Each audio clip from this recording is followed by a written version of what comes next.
weltare ɓiɓɓe fulɓe andu diine maɗa fedde heblo sukaɓe africa weltare tv takkusan yoni to wompu to jaareɓe to kajela zacharia to magama to fumo guileykta to zereyka ko on takkusan juula ha e nder galle ceerno amadou dafa ha to galle samba camara to mbuuɗe ko taari ɗum kala ene jeeya e gardidi kabaruji menen to leydi Mauritanie teskama toɓoji kewɗi ndiyama caami e nder yoga e nokkuji région ngaji e nder leydi he hen nokkuji ni teskama tooɓi ha kena qime temedere capanɗe jeetati millimétre ha joni e nder leydi Mauritanie société e terre ko établissement de travaux d'entretien routier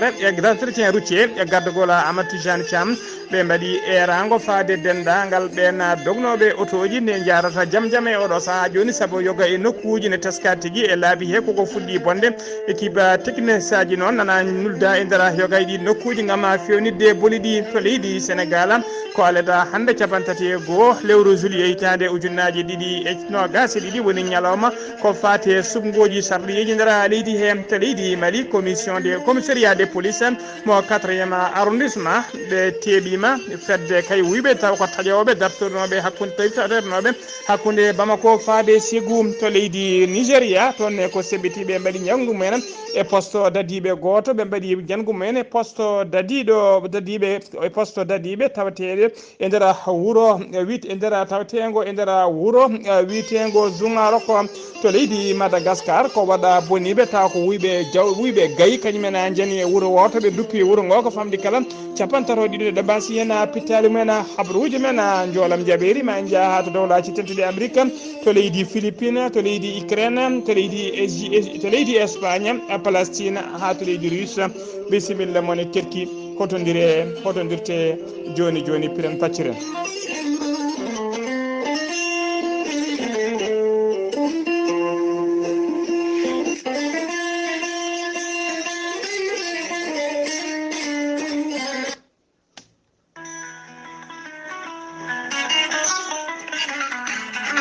tine tinte kala tinɗo yo tintina mo tinano finoɓe hirnangue bosoya jaɓɓoɗe jaam ari jaam onon ko bis keso pula dogowo hakkude noksoɗa kami luksayba hakkude luksayba kami noksoɗa bis keso pula jaaduɗo jamanu jaƴƴo an tane 16 maɗa joɗoɗa aɗa hisni bagas ma ha jettoɗa ɗo paaɗa ɗo finoɓe hirnangue bosaya komin mo luksayba komin mo ganki komin mo jowola komin mo kay hayɗi komin mo nero walo jaɓɓoɗe bela bis keso pula ɗanle mon newima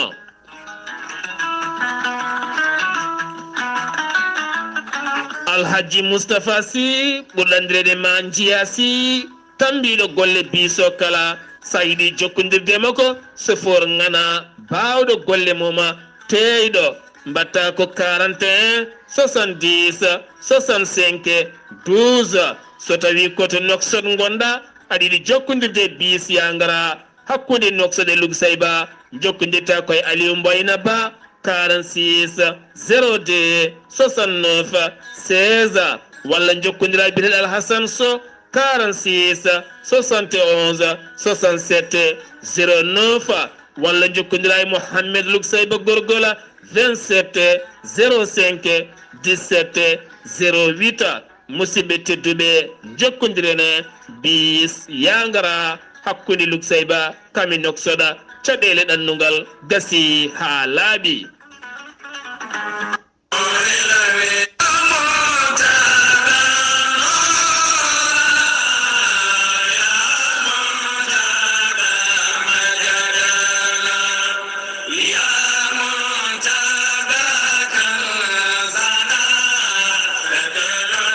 dara Cheikh Omarul Foutiyou Tall tawetede to juma mawɗo mo Cheikh Omarul Foutiyou Tall torawde Cheikh Alhaji Saydou Nourou Tall udditi demude mum ha yaaji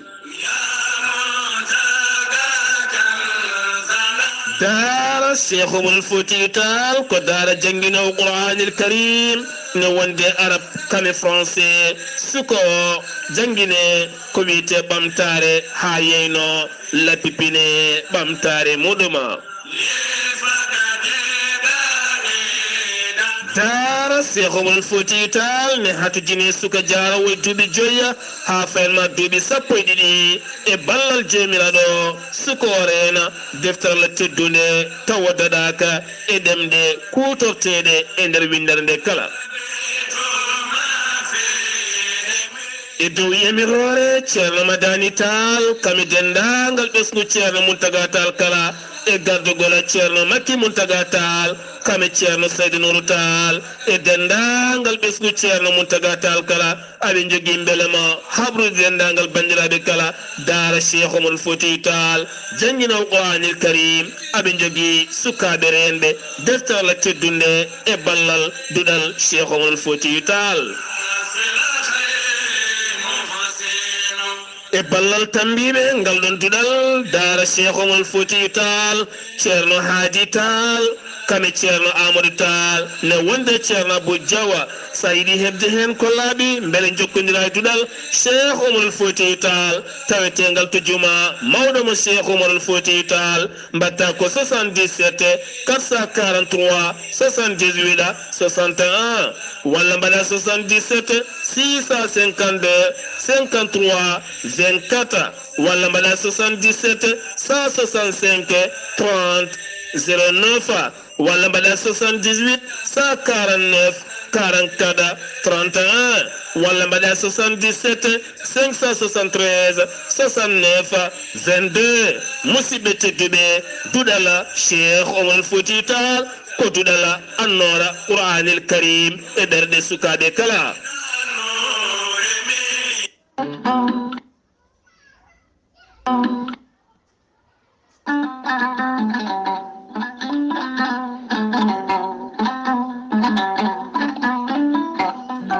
kala rafi mon jiiɗa e aduna he Allah ne tagi lekki ke ene safra ɗum gorel teya ko haako moƴƴo iwru ko en tokkore dinoro ari ko wallude en e safrude en ha moƴi kala yiito hen hoore muɗuma gorel teya ko haako moƴƴo ko ala rewam ala effet a wulla ndiyam ma ha wula gitta hen ko jamireɗa mbaɗa hen aɗa yara aɗa yiito cellal ɓandu maɗa gorel teya en yawrani on neɗɗo mo ƴiƴƴe mum dogata e ɗaɗi mum joguiɗo cardiaque joguiɗo tension kononne kadi mo nangata taare caɗele gorago ɓandu jaɗoro ɓandu wuloro mo ganduɗa tuƴiɗo koyɗe musoje koppi musoji gorel teya ko kayisaji mawɗi coomi e muɗuma a yarat tan aɗa yaɗa ñongto guila e ɗaɗi maɗa ha watta dogde ƴiƴamma kala sa yiɗi hebde hen ko laaɓi janggana hoore maɗa ko jangta e gorel teya jahata koto site mabɓe internet mbatta ko www.gorelteya.com sa yiɗi hebde tonggode jokkodira e jomin beele ma hebde gorel teya Mamadou Gaïda to leydi Sénégal 00221 77 128 23 46 walla Boy Niass to leydi Mauritanie 00222 47 85 20 96 walla to leydi Côte d'Ivoire Hamidou Ba 00225 01 53 11 51 54 walla so tawi koto États-Unis d'Amérique gonɗa Abou Sow Kawral Fouta business plus 347 701 56 77 walla so tawi koto leydi France Harouna Gaïda mbatta ko plus 336 50 99 64 43 06 50 99 64 43 musidɓe tedduɓe cafroɗen gorel teya kettode kaburuji mon e ɗemngal pulaar Afrique, Asie, Europe, Amérique, Moyen-Orient, Océanie.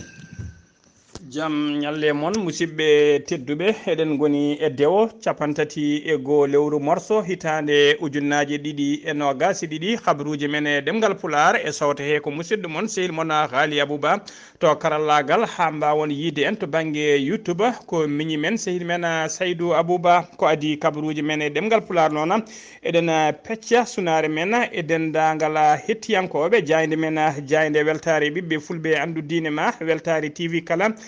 ustare goto e bandiraɓe men rewɓe goto kadi e musidɓe meɗen tawa kadi ko jiɗɗo en ha natti jinnoɗo en ha natti wonde sikki tawa kadi ko gilli saabu Allah jinnoɗo jayde weltare ɓiɓɓe fulɓe andu diine maɗa biyetenoɗo Aminata Camara o ɓurno lollide noon ko Aminissa Camara jangguinannoɗo école to Mbuuta ene teska kadi omo teskanno kadi ko bandiraɗo debbo jinnoɗo almudagal no fewi jinnoɗo almuɓe no fewi ko ñande altine ɓennuɗo noon o hooti e joomum ko to wuro men Mbuuta en duwonima noon dendagal jinnaɓe makko kala en duwonima nene makko biyeteɗo Diye Camara e noon kadi en duwonima Habi Samba Camara ko mawni ko debbo wondude e Lamine Camara e Mamadou Camara e Alsan Camara kala ɓen kala ko bandiraɓe makko worɓe kanko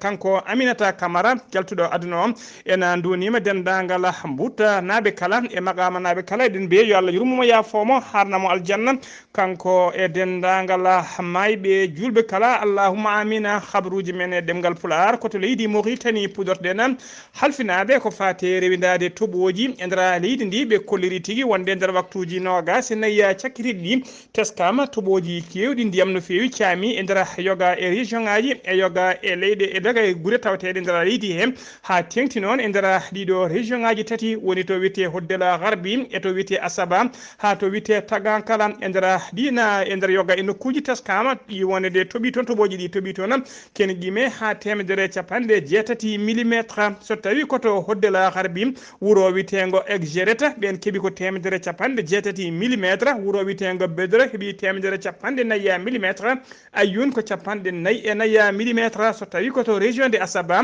wuro ne wiye Exgerte Mahle ɓen keeɓi ko 1.3 millimétre wuro Guérou heeɓi ko 1.3 millimétre Kamour heeɓi ko 1 millimétre wuro witego Corbeil ɓen keeɓi ko 3 millimétre Kifa heeɓi ko 5 millimétre so tawi koto Tagante région de Tagante wuro Tigzigza ngo heeɓi ko 5 millimétre région ngaji kewɗi goɗɗi kadi keeɓi ƴiwole mumen hano hannirta ni ma en gartu hen e nder kabaruji men ha joni kabaruji men e ɗemgal pulaar jagorgal leydi ndi kalfinade ko fate cellal aade e gollidiɓe mum ɓe kolliri aseta hanki o wonde kay ko ujunere e 1.6 e yimɓe nayo woni holkisaɓe e nder waktuji nogas nayyi cakkitinoɗi ɗi hen ujunere e 100 e yimɓe jeenayo ko testé mo hinde TDR woni testé jawɗo o so tawi noon ko 1.5 heddiɓe ko PCR woni testé laboratoire hen 16 tawama e jaati ko fiɗaɓe Covid 19 5 e nder ɓe cellano ɓe kepti celle mumen paati galleji men hay goto noon ala mo rafi o yowi ñalawma hanki o ha joni ko leydi Mauritanie keddoɗen jagorgal leydi ndi kalfinaɗo ko fate jangde towde hono biyeteɗo Mohammed Lemina Wula Abboy Cheikh El Hadrami o sifodiri e nanɗo makko sehil makko mo leydi Égypte biyeteɗo Khaled Abdel Ghaffara ñande talata ɓennuɗo sifande noon ko fati kay e leydi Égypte ene ɓeyda nombre ko rokkanno étudiant Mauritanie naɓe ko fati bourse taw ko hitande hikka nden 2022 2023 maɓe dokku noon ɓe kolliri tigui laamu leydi Égypte ɓe kolliri maɓe dokku hitande hikka nde 150 étudiant bourse faade to leydi Égypte mbawa jokku toon jangde mumen hano hannirta ni ha joni ko leydi Mauritanie keddoɗen aseta hanki o 30 lewru juillet hitande ujunnaje ɗiɗi e nogas ɗiɗi catala halfinaɓe ko fati e rewidade e jayiyaji ɗi toɓoji caboto ɓe kolliri tigui wonde yimɓe ɗiɗo kawre ladial e nder falde Adrar e nder région de Adrar ɗiɗo kala noon ko yooliɓe hen goto noon ko cukalel guela yooli koto wuro witego Warshada goski goɗɗo kadi yitama to wuro witego Irishi Abdawa noon kamɓe ɗiɗo kala noon ko yoolere toɓoji ɓe kolliri kadi wonde huɓere ɓakkere yani to wuro witego Neyshan e nder département mo Tamshéket ko noon kadi wendu kanko sa wukkiti goski sagata goto ko to wiyete Abdullah Bagourou toon kadi taskama ko nokkuji ɗi ɓe mbiyata uwedda ɗino keewi ndiyam ha mbawi wukkide ndiyam ɗam e oɗo saaha joni wawi tigui nadde e yoga e booli puɗɗima bonnude booli ɗin puɗɗima bonnude booli paaɗi to wuuro ngo ha joni koye on fannu keddorɗen e nder waktuji nogas nayyi cakkitiɗi ɗi teskama toɓoji kewɗi ndiyam caami nder yoga e région ngaji e guure tawateɗe nder leydi he toɓoji ɗi noon caabima tigui ha yoga e laaɓi puɗɗima bonde e nder ɗiɗon nokkuji ha tenti noon e lawol ummade gueru faade kamour établissement des travaux d'entretien routier woni ETR e gaddugol Ahmed Tidiane Thiam ɓe nuldi toon équipe aji kewji no fewi taw ko technicien ji halfinaɓe ko fate on fannu woni fewnidde laaɓi e nder ɗiɗon nokkuji noon ɗi puɗɗima kay ɓe ɗiɗon nokkuji to laaɓi ɗi puɗɗi bonde ɓe kolliri noon e oɗo saaha joni équipe aji ɗi nan daari dole mumen ponno gam yidde fewnidde laaɓi ɗi ko ɓuuri yawde e yaccade kay beele circulation ene wasa dartade jokka hano hannirta ni kamɓe ardiɓe établissement d' entretien routier woni ETR ɓe mbaɗi erago noon faade dendagal ɓena dognoɓe autoji kala nde jarata jaam kay oɗo saaha joni saabu yoga e nokkuji kay laaɓi ɗi koko puɗɗi bonde nde ɓe jarata jaam kay ɓe ɓeyda tigui vigilance ɗum foof noon ko anje kay accident ji wadde e nder leydi he ha joni kabaruji men ɗemngal pulaar to leydi Mauritanie ha joni jagol gala kalfinaɗo ko fate défense nationale nden kay kisala leydi ndi o holliri aleda hande o capantati e goho lewru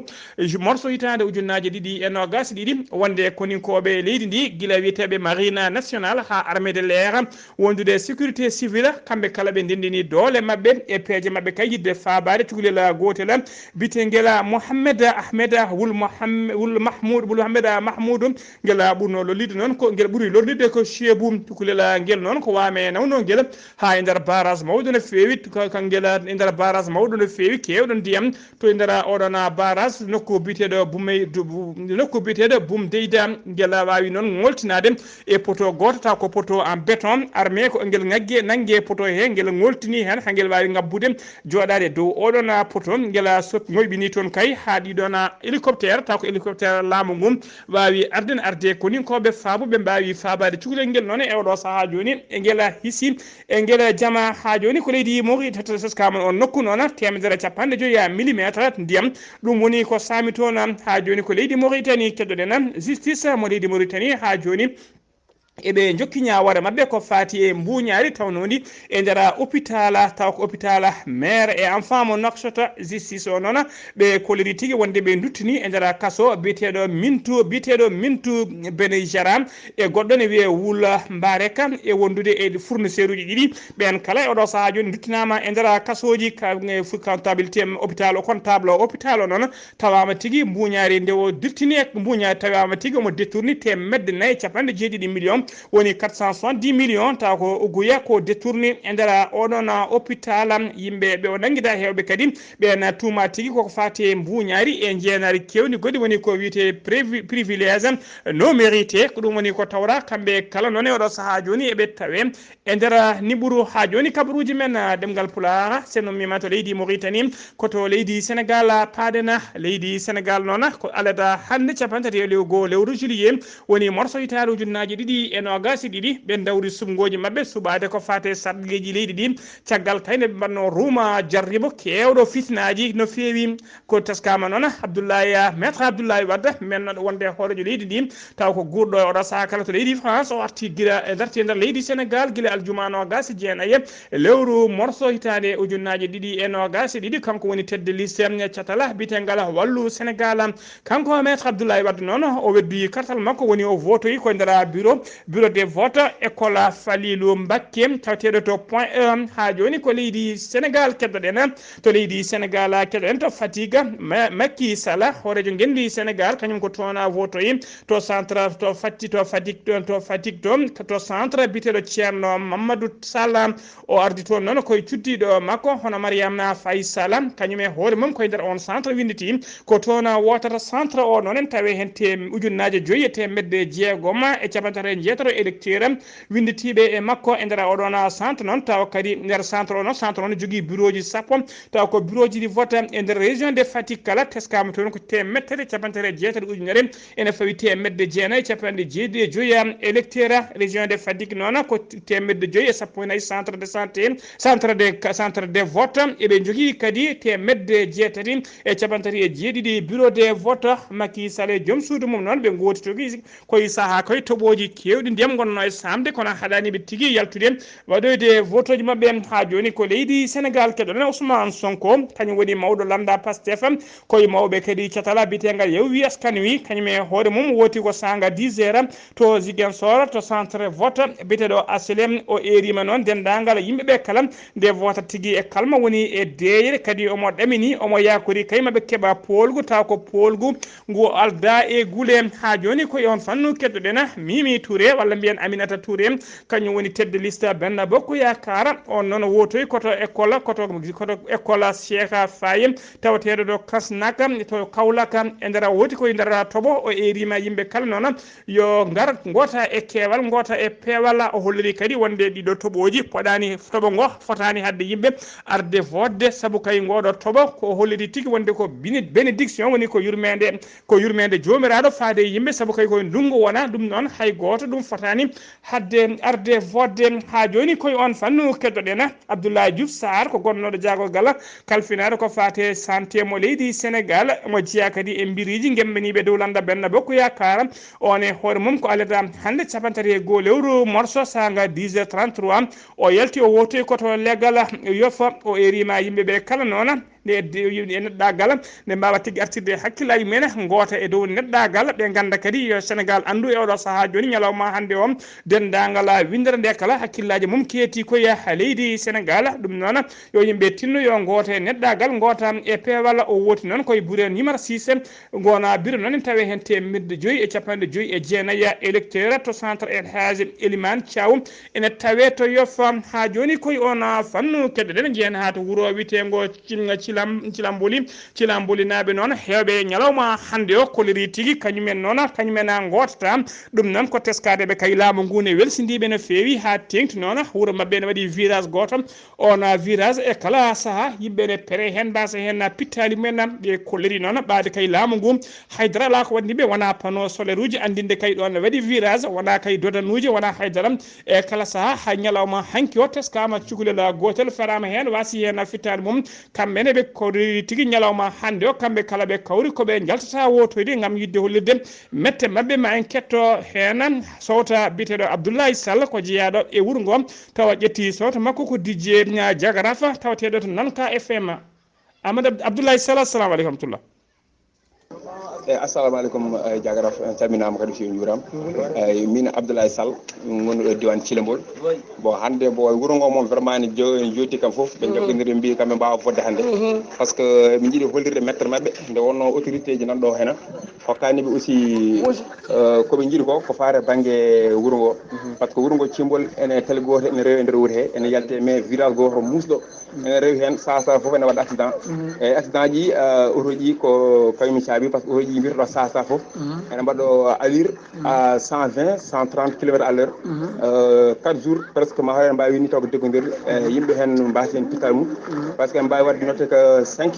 à 6 personnes mbasiɗo pittali muɗum mayiɗo e télé après noon autorité ji ene jii ɗum ene kucciti hen mais mbaɗa hen aussi prévention kadi aussi gadda hen aussi ballal muɗum wona dodan wona haydara wona kadi aussi panneau solaire pour wawa wadde éclairage lawol ngol wawa yeede aussi pour wawa lerde eyyi ko ɗum ɗo tawi wuuro ngo aussi hollire météo mum hanki rek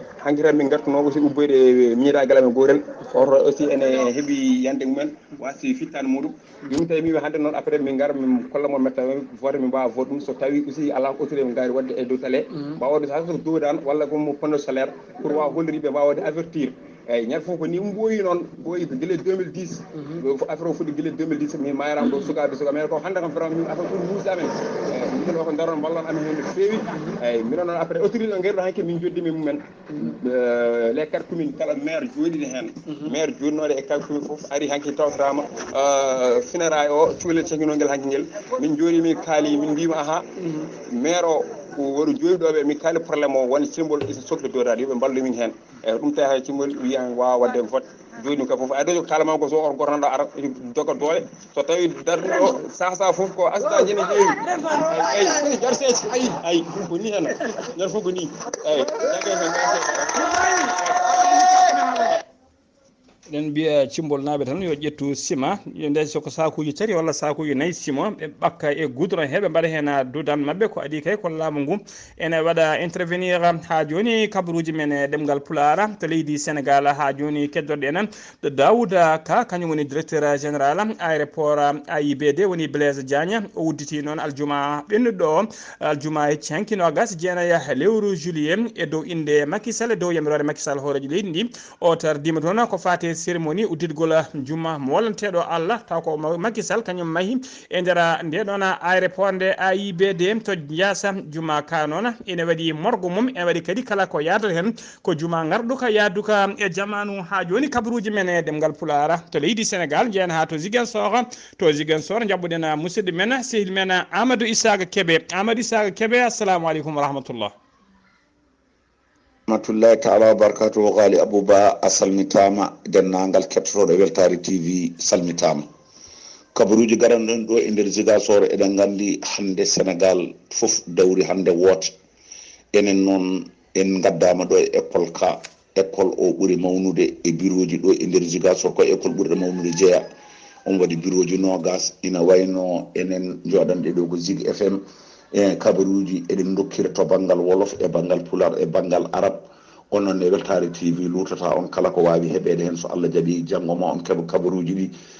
enen noon gadi wodde holɗum mandataire uji gaari osore watteɗe e gaari sénateur uji gaari ina wayno wiya journaliste ji animateur uji haade goto fof ne jogui badji préfet yamirode préfet yoɓe gada wodde ɓe mbawa nadde e bureau ji eɓe dokka kabaruji kala dokkowo kabaru noon yo hokku ko laaɓi hoto hokku taw kabaru o laaɓani ɗum woni ko haalani yimɓeɓe joni noon yeeha woni mintaji 15 ina wayno école ka o bureau numéro 4 ina wayno waɗi haala hakkude mandataire yeew askan e mandataire Benno Bokk Yakar Guinée Bissau naaɓe ma won auto ji 6 minikaruji ɗi e 7 place uji ina jolli yimɓe ha keewi eɓe gaari eɓe goota joni noon nden ɓe jettimi ɓe mbi ɓe dagata koɓe wotoɓe haala ka waɗi ha bureau o ferma nde préfet ari noon wadde mabɓe maslaha haɓe mbawi wodde préfet yamiri noon yo keesuji ittuɗo nawi to e frontiére ɓe gonani e capital ɓe wonɓe saraji ɗon ɓe mbawa arde ha e nder frontiére o soɓe gaari ha e keerungol ɓe mbawa wodde ɓe koota taw waɗani mabɓe caɗele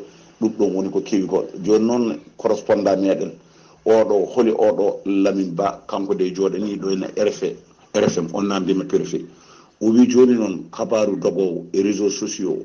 wiyede tuggandema walande ha e nder Mauritanie naɓe ina tacca ina gara wodde ɗum noon koko haɗa beele on kabaru no woodi on kabaru ɓe jii ɗum yalti koye télé privé wonɓe ɗewo haali enen en ndewata en télé ɗe o wi ko hen yalti o wi kono kabaru o gonɗani ina yamira ɗum ko woote assemblé wona wooti mairie ɗum ko woote assemblé wooti président kala ɗo Sénégal najo woni joguiɗo carte d'identité Sénégal ina yamiraɗo woni ɗo ne wawi wodde ina wawi taccude woota caɗele mbatta hay hunde o wi ɗum koko yamira o wi so tawi ala ɗo wawi wodde ina wawi ƴettude avion walla ƴetta oto wona enen noon kaali ko préfet haali yaaha wotoya o wi ɗum leydi gondi ndina kadi so ina wotodire ɓiɓɓe muɗum ina mbawi ummade e leydi Sénégal jaaha toon gotoya ɗum hay goto wawa hadde ɗum ɗon ɗum koko signina koko yamira ɗum ko woote wona hay hunde wona haare woni ɗon wona haydara saka waɗede haaɗide ɓeɗo taccata ɓene tacca walla oɗon nokku oyi ɗum ɗon ko haala réseaux sociaux ɗum ɗon gonɗani joni noon ina wayno correspondant min gonɗo e capital Guinée Bissau o wi nde 8 heures yoni damuɗe ɗe fof udditi o wi kadi Gambie correspondant men goɗɗo toon on e wi kadi damuɗe ɗe fof udditi ina wayno woote ɗe Sénégal noon hande ko ɗum dawri ɗo noon mata yimɓe julsala tan ɓe gaari en tawi ɗo ramuji ɗi ne keewi ɗum noon radio ren weltare TV musidɗo mon Ahmad Issa keɓe kabaruji dokko kabaruji ɗo e école ka gorko mo motto ina jokkodira e Ghalii Abuu Bah yo Allah hokku en walde e jaam. allahumma amina seydi keɓe eɗen gandi kala ko wawi kewde toon humpata on so hawre welede Allah kabaruji men e ɗemngal pulaar sen numima to Ziguinchor ko taɓande mawde mbatten jeen ha to leydi Mali résultat ji kawguel ko fati e def woni diplôme d'étude fondamentale ko diplôme suka janggowo école idito hebde ummade école fondamentale faade collège taw ko session juin 2022 guela yalti ha laaɓi teskama noon e nder temedere wannoɓe guel kala hen capanɗe nayyi e jeeɗiɗi piccal capanɗe jeetati e jeeɗiɗi heeɓi kawgel ngel woni taux de réussite ko 47,87% eɓe jogui site noon kala naɗɗo e site so tappi ma waw andude wawɓe hebde kawgel ngel kala ha joni koto leydi Mali keddoɗen asata hanki o capantati lewru morso hitande ujunnaji ɗiɗi e nogas ɗiɗi sanga 17h woni 5h kikiɗe ko camion mo hinde ben ko kañuma sumi cumu kulɓinigu no fewi o fetti no annama bombo ni e nder chantier goto tawate taw ko chantier travaux publics to legal bitegal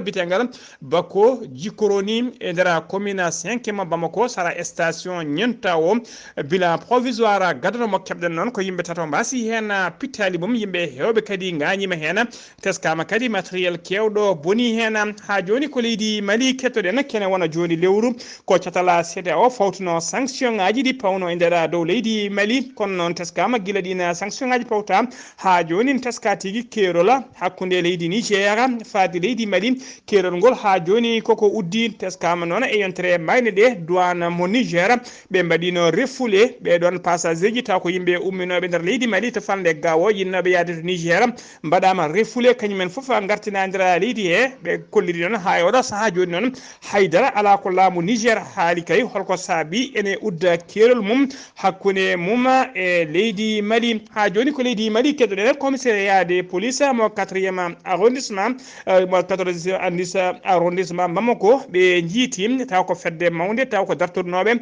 ko fate guyka woni taƴoɓe taw ko coupeur de diruta woni taƴoɓe taw ko dartornoɓe e laaɓi tampinnoɓe yimɓe noon e lawol noon hakkunde Bamako faade Ségou commissaire Modibo Touré nangi kañum e dadiɓe mum ɓe mbawi teɓade kay ɓen taƴoɓe tampinnoɓe ndena falde ka tenti noon e ɓe waɗoɓe transport e nokku to wiyete Kasela ko ɓen ɓurno tampinede oɗo saha joni ɓe teɓama eɓe tawe juuɗe dadiɓe ha joni ko yon fannu keddoɗen police halfinaɓe nden ka e kisala Bamako gam mbadi ka yidde fittude e wuuro ngo ha laaɓa ustude bandiji e wiɓe ɓe mbawi wadde descente mabɓe molanteɗo Allah e nder yoga e nokkuji ha tenti noon nokkuji ɓurɗi andirede bandiyagal e nder Bamako lamorgo wuuro ngo ko lamorgo leydi ndi ko famɗi kala ɓe teɓima fodde temedere sagata ɓe nangui ɗumen ɓe keftiriɓe kadi matériel kewɗe e marchandise uji kewɗi taw ko cikkadi ko gujjaɗi addi opération noon ko directeur régional de la police nationale de district mo Bamako biteɗo Seydou Dia ha joni kabaruji men e ɗemgal pulaar ko to leydi Guinée paaden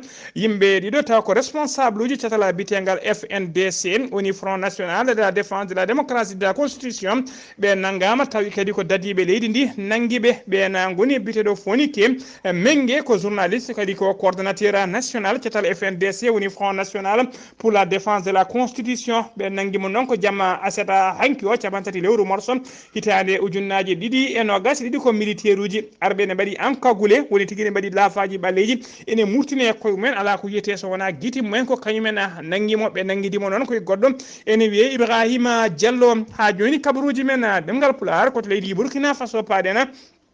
ɓoyata opération anti djihadiste woni opération haɓade djihadiste fuɗɗo e nder nokkuji taw ko nokku biyeteɗo zone d'intérêt militaire o nokku noon en tawe e nder région de Sahel e to funnague leydi ndi e nder o nokku noon djihadiste ji teska tigui ɗe kewi hen no fewi taw ko arabe ne molti e nder ɓen yimɓe tawteɓe nder ɗiɗon nokkuji kala sahane mbaɗa janguji mumen kanko gardiɗo opération militaire o noon o waɗi erago haɓade seɓɓitiɓe waɗi erago faade dendagal ɓesgu leydi ndi kala hoɗɓe nder ɗiɗon diwan biteɗo zone biteɗo taw ko nokku biteɗo zone d'intérêt militaire kala koɗɗo ɗon ko adi ko opération ne waɗa yata ummima ɗon ha laaɓi ɓe gayɗi ɓe kollidi noon kala nde opération ummi moɓe tawi on nokku kala ɓe nanguita ɗum ko gagne woni ko ennemi koɓe waɗoɓe mumma jeygol ha joni kabaruji men ɗemgal pulaar koto leydi Nigéria paɗen sagataɓe joguitiɓe ha teddi arɓe dow motoji mumen mbaɗi jangu mumen e base militaire goto tawateɗo nokku biteɗo Zoumarok tokko sara kerola hakkunde Abuja faade Niger ɓe mbaɗi janngo ngu noon ko ñande alkamisa nogas jeetati lewru juillet ma gonɗen ɗum waɗa boniɓe ɓe noon waɗ boniɓe ɓe noon betti ɓena koni koɓe tawateɓe ɗon ko renfort ari wawi riwtiteɓe heɓe jatiri caggal en keɓani noon bilan so tawi kay wol wasɓe hen pittali men e so tawi wol gañiɓe hen en keɓani oɗon bilan ha joni kabaruji men ɗemgal pulaar koto leydi Madagascar paɗen capantato e ɗiɗo neɗɗo village wa mbasi pittali men taw ko sumɓe kamɓe kala e janngu wat boniɓe dartotonoɓe wujjude gay mabɓe woni tigui wujjude gay mabɓe on noon janngu ngu noon waɗi koye nder wuuro e nder waɗi tigui ko nder nokku biteɗo ambulatoire kili e nder district mo Ankazobe ene tawe tigui temedere kilométre to rewo ɓaajo hirnague Antananarivo lamorgo leydi ndi yimɓe tato kadi mbawi barmude hen tawe juuɗe safroɓe gendarmerie nationale kañumen ɓayini kabaru o ɓe kolori ɓen wiɓe ko dartoɓe wujjude nayyi wiyeteɓe dahalos o kañumen jani duppi wuuro ngo ha waɗi capantato e ɗiɗɗo neɗɗo mbasɗo hen fittande muɗum habaruji men jolam jaɓeri koto dowlaji tentuɗi Amérique paɗena Joe Biden kañum woni hoorejo dowlaji dentuɗe Amérique omo yara duuɓi capanɗe jeenayyi subaka hanki o noon o testama o tawama tigui ko piɗaɗo mboros coronavirus ha joni ko dowlaji dentuɗi Amérique paɗena bilan ko wasi pittali men e yo toɓo wannongo to nokku biteɗo nokku biteɗo ken tukki ɓeydima no fewi oɗo saaha joni bilan on yara sappo e joyo neɗɗo ko wasi hen fittade mumen yakora kadi ma bilan o ɓeydo ha wona double e ɗiɗo waktuji ha joni kabaruji men e ɗemgal pulaar koto leydi Ukraine paɗena attaque taw ko janggu drone waɗi tigui alada hande o état major de flotte leydi russe tawateɗo to mer noir to nokku wuuro witego Sébastopol ko toon tigui janggu ngu waɗi noon ko oɗon nokku hollirama noon waɗi barmuɓe joyo e wiide gouverneur wuuro ngo tawi waɗi janggu waɗi tigui bombardement o ko koninkoɓe ɓe leydi waɗi janggu ngu noon ko koninkoɓe ɓe leydi Ukraine koto leydi Philippine paɗena Fidel Ramos ko mennoɗo wonde hoorejo leydi Philippine o laamino leydi ndi noon ko tuggi hitande ujunere e temedde jeenayyi capanɗe jeenayyi e ɗiɗi ha yetti ujunere temedde jeenayyi capanɗe jeenayyi e jeetati ko kanko yalti aduna alada hande o capantati e goho lewru juillet o yaltiri aduna noon ko duuɓi capanɗe jeenayyi e nayyi délégation fedde union européenne tawateɓe nder leydi hen kolliri hen sunare men mawde no fewi mbaɗimo hommage ha joni kabaruji men ɗemgal pulaar koto leydi Espagne paɗena mayɗo ɗiɗaɓo tawa kadi ko rafi biteɗo variole de siège teskama e nder leydi Espagne noon aseda hanki o taw ko ministre de la santé mo leydi ndi kañuma ɓayini oɗon kabaru ɓe kolliri noon fodde ujunnaje 3 temedde jeeɗiɗo e capanɗe joyo neɗɗo tinaɓe wonduɓe rafi woni tawa nder leydi hen temedere nogas ko antirɓe rafi variole de siège noon ko puuye garata e ɓandu neɗɗo kala ko rafi kulɓiniɗo no fewi ko rafi barowo koto leydi Philippine leydi Palestine paɗena suka tokoso Palestine najo warama aljuma ɓennuɗo o taw ko pellade fellima noon ko militaire uji leydi Israël o fella koto Cisjordanie omo yaranno e duuɓi sappo e jeegoma koto leydi Russie paɗena to banggue worgo ɓajo funnague leydi Moscou lamorgo leydi ndi teskama toon tigui ko cuumu waɗi toon cuumu noon ko immeuble goto woni tigui huɓere tonde sumi toon waɗi ko famdi kala yimɓe jeetato wasɓe hen pittali men cuumu ngu noon waɗi ko ñande alkamisa ɓennuɗo o ñande alkamisa jamma ene wiyata aljuma musidɓe tedduɓe gasi ha laaɓi ceer ko ɗum ɗo wonno ko tonguɗen habaruji men e ɗemgal pulaar ɗo e sawta he ko musidɗo moon sehil moon Ghalii Abuu Bah to karallagal ko Saydou Abou Bah ketkimalaki jaam yo jaam Allah jogomi jogo